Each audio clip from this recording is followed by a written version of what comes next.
Question number 1 है, भारतीय संविधान में संघ शब्द का प्रयोग किस विचार को स्पष्ट करता है? ए है राज्यों की संप्रभुता, बी है परिसंघात्मक व्यवस्था, सी है देश की अविभाज्यता और डी है प्रशासनिक सुविधा। तो भारतीय संविधान में संघ शब्द का प्रयोग किस विचार को स्पष्ट करता है? तो हमारा करेक्ट आंसर हो जाएगा देश की अविभाज्यता, यानी सी हमारा करेक्ट हो जाएगा। चलिए अगला क्वेश्चन देख लेते हैं। अगला क्वेश्चन है, कह रहा है निम्नलिखित में से कौन सा अधिकार विदेशी नागरिक को भी प्राप्त है? कह रहा निम्नलिखित में से कौन सा अधिकार विदेशी नागरिक को भी प्राप्त है? ए है अनुच्छेद 15, बी है अनुच्छेद 16, सी है अनुच्छेद 19 और डी है अनुच्छेद 21। तो निम्नलिखित में से कौन सा अधिकार विदेशी नागरिक को भी प्राप्त है? तो हमारा करेक्ट आंसर हो जाएगा अनुच्छेद 21, यानी आर्टिकल 21 ये विदेशी नागरिक पर भी लागू होता है। क्वेश्चन है अगला, कह रहा है मनी बिल पर राज्यसभा की भूमिका क्या होती है? कह रहा है मनी बिल पर राज्यसभा की भूमिका क्या होती है? ए है संशोधन कर सकती है, बी है अस्वीकार कर सकती है, सी है केवल सिफारिश दे सकती है और डी है कोई भूमिका नहीं। तो मनी बिल पर राज्यसभा की क्या भूमिका होती है? तो हमारा करेक्ट आंसर हो जाएगा केवल सिफारिश दे सकती है, यानी सी हमारा करेक्ट हो जाएगा। चलिए अगला क्वेश्चन देख लेते हैं। क्वेश्चन है, कह रहा है भारत में राज्यसभा को भंग क्यों नहीं किया जा सकता है? कह रहा है भारत में राज्यसभा को भंग क्यों नहीं किया जा सकता है? ए है राष्ट्रपति की अनुमति नहीं, बी है यह अस्थायी सदन है, सी है संविधान में निषेध और डी है न्यायपालिका नियंत्रण। तो हमारा करेक्ट आंसर क्या हो जाएगा? भारत में राज्यसभा को क्यों भंग नहीं किया जा सकता है? तो हमारा करेक्ट आंसर हो जाएगा यह अस्थायी सदन है, यानी बी हमारा करेक्ट हो जाएगा। चलिए अगला क्वेश्चन देख लेते हैं। क्वेश्चन है, कह रहा निम्नलिखित में से कौन सा विषय समवर्ती सूची में है? कह रहा निम्नलिखित में से कौन सा विषय समवर्ती सूची में है? ए है पुलिस, बी है शिक्षा, सी है भूमि और डी है सार्वजनिक स्वास्थ्य। तो निम्नलिखित में से कौन सा विषय समवर्ती सूची में है? तो हमारा करेक्ट आंसर हो जाएगा शिक्षा।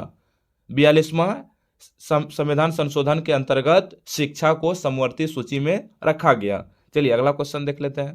क्वेश्चन है, कह रहा है भारत में संवैधानिक नैतिकता शब्द को मुख्यतः किसने लोकप्रिय किया? कह रहा है भारत में संवैधानिक नैतिकता शब्द को मुख्यतः किसने लोकप्रिय किया? ए है गांधी, बी है नेहरू, सी है अंबेडकर और डी है पटेल।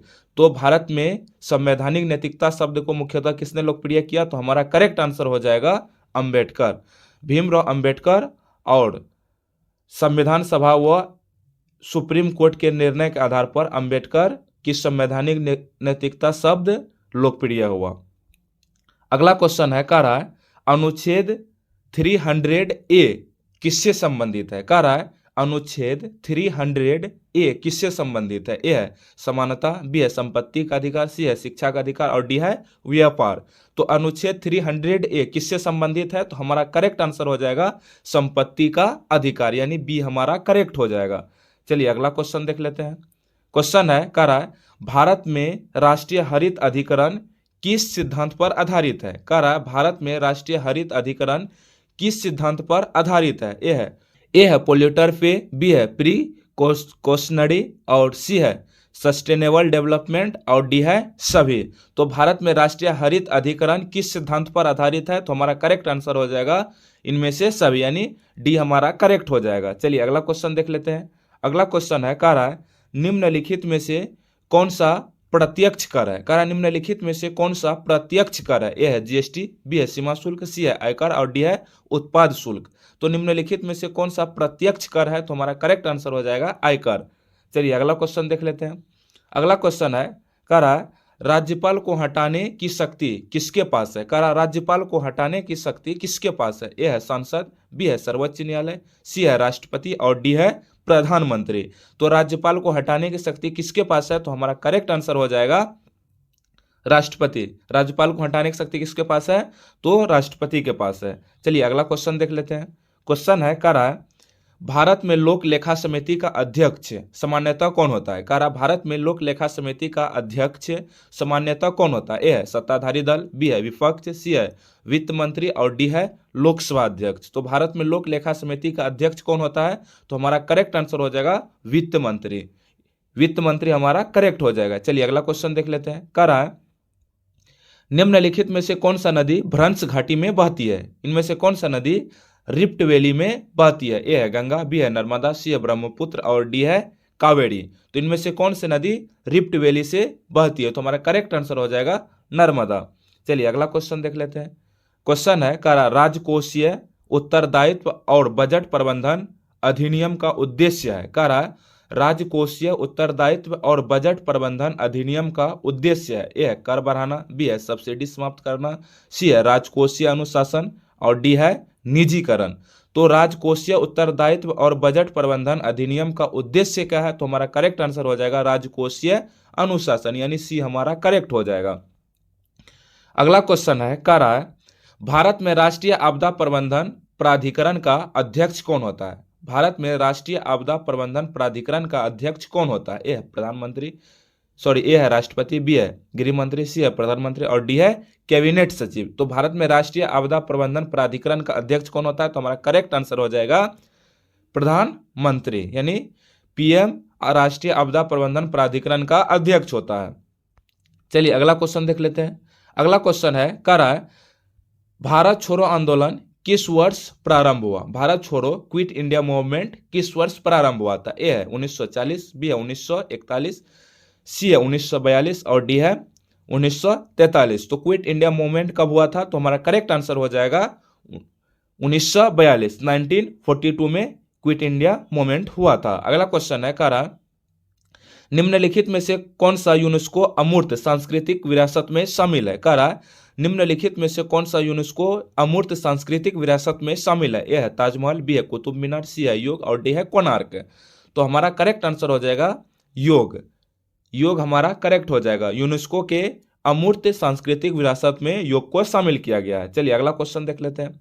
अगला क्वेश्चन है करा ग्रीन हाउस प्रभाव के लिए सबसे अधिक जिम्मेवार गैस कौन सा है? ग्रीन हाउस प्रभाव के लिए सबसे अधिक जिम्मेवार गैस कौन सा है? ए है O2, बी है N2, सी है CO2 और डी है He।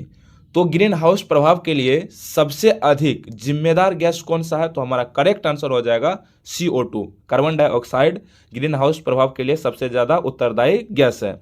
अगला क्वेश्चन है करा भारत में वित्त आयोग का गठन कितने वर्ष में होता है? करा भारत में वित्त आयोग का गठन कितने वर्ष में होता है? ए है 3, बी है 4, सी है 5 और डी है 6।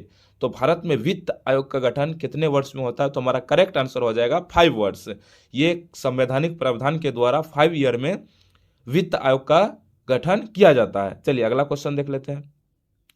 क्वेश्चन है अंतरराष्ट्रीय सौर संगठन गठबंधन का मुख्यालय कहाँ स्थित है? कह रहा अंतरराष्ट्रीय सौर गठबंधन का मुख्यालय कहाँ है? ए है पेरिस, बी है जिनेवा, सी है नई दिल्ली और डी है दुबई। अंतरराष्ट्रीय सौर गठबंधन का मुख्यालय कहाँ है? तो हमारा करेक्ट आंसर हो जाएगा नई दिल्ली, यानी सी हमारा करेक्ट हो जाएगा। चलिए अगला क्वेश्चन देख लेते हैं। क्वेश्चन है कह रहा निम्नलिखित में से कौन सा संवैधानिक निकाय नहीं है? निम्नलिखित में से कौन सा संवैधानिक निकाय नहीं है? ए है वित्त आयोग, बी है CAG, सी है नीति आयोग और डी है चुनाव आयोग। तो निम्नलिखित में से कौन सा संवैधानिक निकाय नहीं है?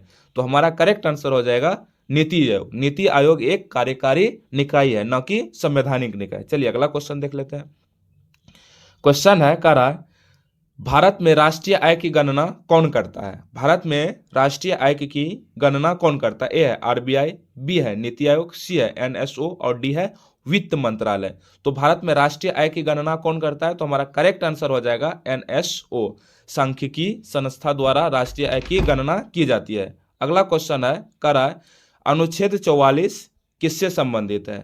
अनुच्छेद 44 किससे संबंधित है? ए है शिक्षा, बी है समान नागरिक संहिता, सी है पंचायत और डी है भाषा नीति।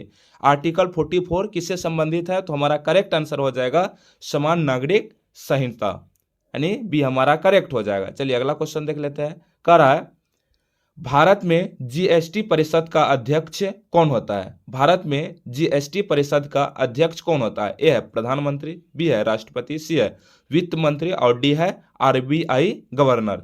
तो भारत में GST परिषद का अध्यक्ष कौन होता है? तो हमारा करेक्ट आंसर हो जाएगा वित्त मंत्री। चलिए अगला क्वेश्चन देख लेते हैं। अगला क्वेश्चन है कह रहा है निम्नलिखित में से कौन सा जैव विविधता हॉटस्पॉट भारत में है? इनमें से कौन सा जैव विविधता हॉटस्पॉट भारत में है? ए है दक्कन का पठार, बी है पश्चिमी घाट, सी है थार मरुस्थल और डी है गंगा मैदान। तो हमारा करेक्ट आंसर क्या हो जाएगा? तो हमारा करेक्ट आंसर हो जाएगा पश्चिमी घाट। यानी निम्नलिखित में से कौन सा जैव विविधता हॉटस्पॉट भारत में है? तो हमारा करेक्ट आंसर हो जाएगा पश्चिमी घाट। चलिए अगला क्वेश्चन, लास्ट क्वेश्चन देखते हैं। कह रहा है न्यायिक पुनरावलोकन की अवधारणा भारत ने किस देश से ली है? न्यायिक पुनरावलोकन की अवधारणा भारत ने किस देश से ली है? ए है ब्रिटेन, बी है आयरलैंड, सी है अमेरिका और डी है कनाडा। तो न्यायिक पुनरावलोकन की अवधारणा भारत ने किस देश से ली है? तो हमारा करेक्ट आंसर हो जाएगा अमेरिका। न्यायिक पुनरावलोकन की अवधारणा भारत ने अमेरिका से ली है। अगर ये वीडियो पसंद आया होगा तो चैनल को जरूर सब्सक्राइब कीजिएगा, अपने दोस्तों के साथ शेयर जरूर कीजिएगा, क्योंकि इस चैनल के माध्यम से आप यूपीएससी प्रीलिम्स 2026 के जितने भी मोस्ट इंपोर्टेंट क्वेश्चंस हैं सबको कवर करवाया जाएगा और आप बहुत कम समय में बेहतर तैयारी कर सकते हैं। वीडियो को लास्ट तक देखने के लिए आपका धन्यवाद।